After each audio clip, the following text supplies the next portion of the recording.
लो ma'am साहब, सड़ा हुआ केक खाओ। थू, तेरी इतनी हिम्मत, तूने मुझे सड़ा हुआ केक खिलाया। तुझे तो मैं अभी बताती हूँ। सोनू, सोनू इधर आ। क्या हुआ सिया, चिल्ला क्यों रही हो? इस दो कोड़े की नौकरानी ने मुझे सड़ा हुआ केक खिलाया और ऊपर से इसने मुझे चाटा भी मारा। क्या इसने तुम पे हाथ उठाया? इसकी इतनी हिम्मत? साहब शुक्र मनाओ कि मैंने इन पे हाथ उठाया है। अगर मेरे अलावा कोई और होता ना तो इनको जान से मार देता। पूनम, आज कैसे ये बेसमझ की तरह बात कर रही हो? इससे पहले तो तुमने कभी ऐसी कोई बात नहीं करी।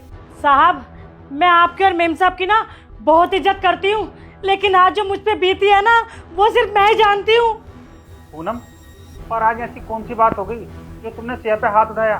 तुम तो इसे अपनी छोटी बहन मानती थी ना। साहब आज आपसे एक नौकरानी नहीं, एक मजबूर माँ बात कर रही है। देखो पूनम, तुम मुझे साफ साफ बता दो, तुम कहना क्या चाहती हो? साहब आप ये जानना चाहते हो ना कि मैंने मेम साहब पे हाथ क्यों उठाया? अगर आप सच्चाई जानोगे ना तो मैं तो क्या, आप भी इन पे हाथ उठाओगे। मेरी क्रिसमस मेम साहब, मम्मी कहाँ पे है? तेरी मम्मी छत पे कपड़े सुखाने गई है। बोल, तुझे क्या काम है? मम्मी बता रही थी कि आप क्रिसमस पे सबको केक देते हो, मैं बस वही लेने आई थी। अच्छा ठीक है, तू यहीं रुक, मैं लेकर आती हूँ।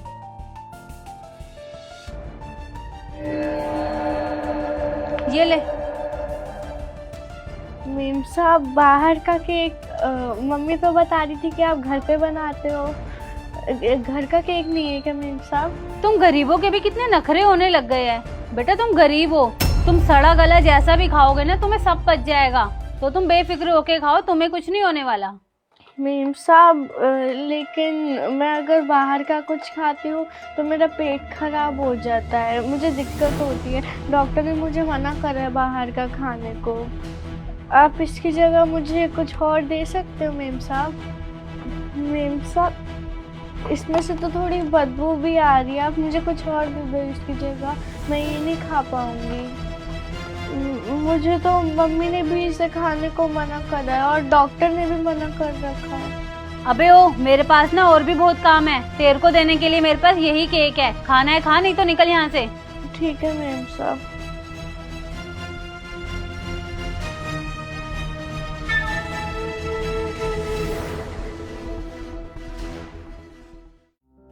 अरे गुड़िया तू क्या खा रही है आज?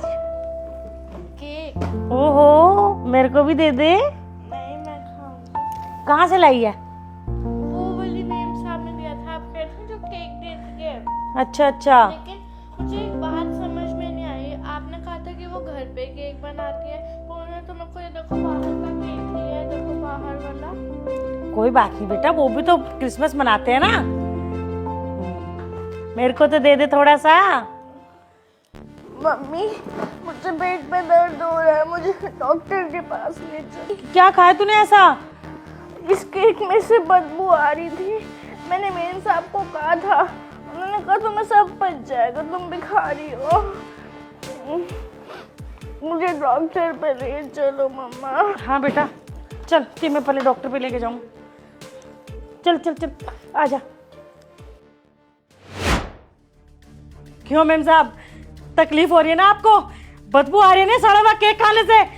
ऐसी मेरी बेटी को तकलीफ हो रही है, वो हॉस्पिटल में है। मेरे को बस एक बात बता दो, ऐसा मेरी बेटी ने आपके साथ क्या किया?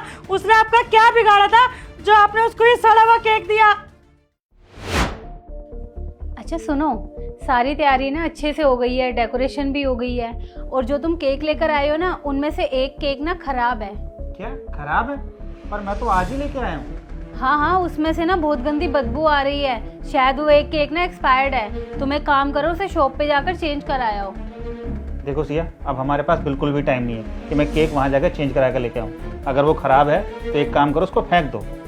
अरे इसमें फेंकने वाला क्या है? एक काम करते हैं, पूनम दीदी को दे देते हैं, वो उसे अपने घर ले जाएगी और अपने बच्चों को दे देगी। इससे क्या होगा, उनके बच्चे भी खुश हो जाएंगे और वो भी खुश हो जाएगी। अरे सिया, ये कैसी बात कर रही हो? अगर वो केक खराब है तो उसे फेंक दो, अगर कोई खाएगा तो उसे खाकर बीमार पड़ जाएगा। पूनम हमारे यहाँ इतने सालों से काम कर रही है, कम से कम थोड़ी सी तो इंसानियत रखो। अरे सोनू, ये तुम कैसी बातें कर रहे हो? तुम्हें पता है गरीब लोगों को कुछ भी दे दो वो बहुत प्यार से ले लेते हैं और उनको हजम भी हो जाता है। तो तुम ज्यादा टेंशन मत लो, मैं तो पूनम दीदी को ही दे दूंगी सारा केक। तुम्हें पता है इन गरीबों को कुछ भी सड़ा गला दे दो वो सब खा लेते हैं। वैसे भी इन गरीबों को केक देखने के लिए मिल रहा है ना, वही बहुत बड़ी बात है। अरे ये कैसी बात कर रही है तुम? वो केक खराब हो चुका है, फेंक देना उसको चुपचाप। उनको क्या पता कि गरीबों को कैसे ट्रीट करते हैं, ये तो बस मुझे ही पता है। और हाँ, ये केक तो मैं पूनम दीदी को ही दूंगी। इससे क्या होगा, मेरा केक भी खत्म हो जाएगा और मेरे पैसे भी बच जाएंगे। सोच, उस मासूम सी बच्ची ने क्रिसमस पर सिर्फ तुमसे केक ही तो मांगा था और तुमने उसे सड़ा हुआ केक दे दिया। पूनम भी तो हमारे परिवार का हिस्सा है, कितने सालों से हमारे पास काम कर रही है, उसकी बच्ची भी तो हमारी बच्ची हुई ना। सोच, अगर आज ये हम पे कोई केस कर देती तो आज हम यहाँ नहीं थाने में बैठे होते। पूनम ने तुम्हें बताया था ना कि उसकी बच्ची का इलाज चल रहा है, उसके पेट में कोई दिक्कत है, फिर भी तुमने उसे सड़ा हुआ केक दे दिया। साहब, मैंने मेम साहब को काफी टाइम पहले ही बता दिया था कि मेरी बेटी के पेट में कुछ तकलीफ चल रही है, उसका इलाज हो रहा है। और मैंने इनको ये भी बताया था कि डॉक्टर साहब ने उसको बाहर का खाना देने के लिए बिल्कुल मना किया है। मेम साहब, मुझे बस एक बात बता दो, आखिर मेरी बच्ची से तुम्हारी क्या दुश्मनी थी जो तुमने उसको सड़ा हुआ केक खिलाया? इससे अच्छा मेम साहब आप मना ही कर देती मेरी बेटी को। साहब, आपको पता है मेरी बेटी पिछले 7 दिन से हॉस्पिटल में एडमिट है, उसकी जान भी जा सकती थी, उसके पेट में इन्फेक्शन हो गया है। पूनम, सिया की तरफ से मैं तुमसे माफ़ी मांगता हूँ। तुम्हारे बच्चे के इलाज में जो भी खर्च आएगा वो सारा मैं देख लूँगा, बड़े से बड़े हॉस्पिटल में उसका इलाज कराऊंगा। और हाँ, ये बात बाहर जाके किसी को मत बताना, नहीं तो हमारी बहुत बदनामी हो जाएगी और हम किसी को मुंह दिखाने के लायक नहीं रहेंगे। पूनम, तुम बताओ ना, तुम्हें कितना पैसा चाहिए? मैं सारा देने को तैयार हूँ। और हाँ, मैं तुम्हें और भी पैसा दूंगा जिससे तुम और तुम्हारी बेटी खुशी खुशी रह सकें। साहब, आप पैसों से एक माँ को खरीदना चाहते हो?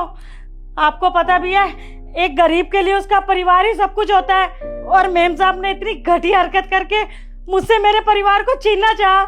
अरे मेरी एक ही तो बेटी है साहब, मैं जो लोगों के घरों में काम कर रही हूँ वो सब उसी के लिए तो करती हूँ, और जो थोड़ा थोड़ा करके पैसा जोड़ रही हूँ सब अपनी बच्ची के लिए कर रही हूँ। अगर मेरी बच्ची ही नहीं होगी तो मैं क्या करूँगी इन सब का? साहब, पूछिए मेम साहब से, इन्होंने इतना गलत व्यवहार क्यों किया मेरी बेटी के साथ? आखिर क्या दुश्मनी थी इनकी उसके साथ? साहब, मैंने हमेशा आप दोनों को अपना परिवार माना है, अपना परिवार समझ के मैं यहाँ पे आती थी, और इसलिए मैंने अपनी बेटी को बोला था कि तुझे कुछ भी चाहिए हो तो साहब या मेम साहब से ले लियो, और मैं इसलिए उसको यहाँ पे आने देती थी। मेम साहब, मैंने एक नौकरानी होने का फर्ज बहुत अच्छे से निभाया है, लेकिन आपने मालकिन होने का फर्ज बिल्कुल अच्छे से नहीं निभाया। अरे हम गरीब हैं तो क्या हुआ, क्या हमें कोई अधिकार नहीं है कि हम ताजा और अच्छा खाना खाएं? जरूरी तो नहीं है ना साहब ये सड़ा गला खाना हमें हजम हो जाए। साहब, मेम साहब, आपको और मेरा बस यहीं तक का सफर था, मैं अब और आप लोगों के साथ काम नहीं कर सकती, मैं जा रही हूँ। नहीं नहीं पूनम दीदी, आप इस तरह से मत जाओ, प्लीज़ आप रुक जाओ। आपने इतने सालों से हमारे यहाँ पर काम किया है और आप अगर इस तरह से जाओगी तो ऐसे तो हमें भी अच्छा नहीं लगेगा। मैं जानती हूँ पूनम दीदी, मुझसे बहुत बड़ी गलती हो गई, मुझे सड़ा हुआ केक उस बच्ची को नहीं खिलाना चाहिए था।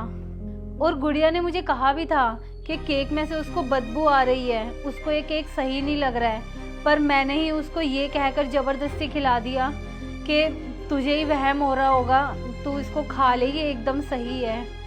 जैसे आप मुझे अपनी बड़ी बहन समझते हो वैसे ही मुझे भी गुड़िया को अपनी बेटी जैसे ही समझना चाहिए था। मैं आपसे माफ़ी मांगती हूँ, आप प्लीज़ मत जाओ।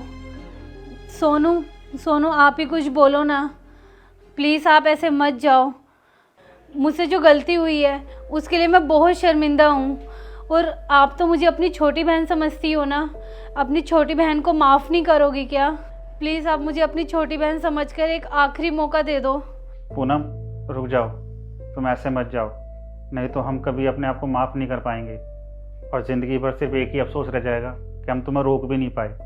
पूनम, तुम जानती हो ना हम तुम्हें अपने परिवार का हिस्सा मानते हैं, अगर तुम हमें अपने परिवार का हिस्सा मानती हो तो हम दोनों को माफ़ कर दो। साहब, मेम साहब, अगर आज मैं यहाँ ज़बरदस्ती रुक भी गई ना तो भी मैं यहाँ दिल से काम नहीं कर पाऊँगी। और अगर आपको ये डर है ना कि यहाँ जो कुछ भी हुआ है मैं बाहर सबको बता दूँगी, तो आप बेफिक्र रहिए, मैं जाते जाते अपनी नौकरानी होने का फ़र्ज़ ज़रूर निभाऊँगी।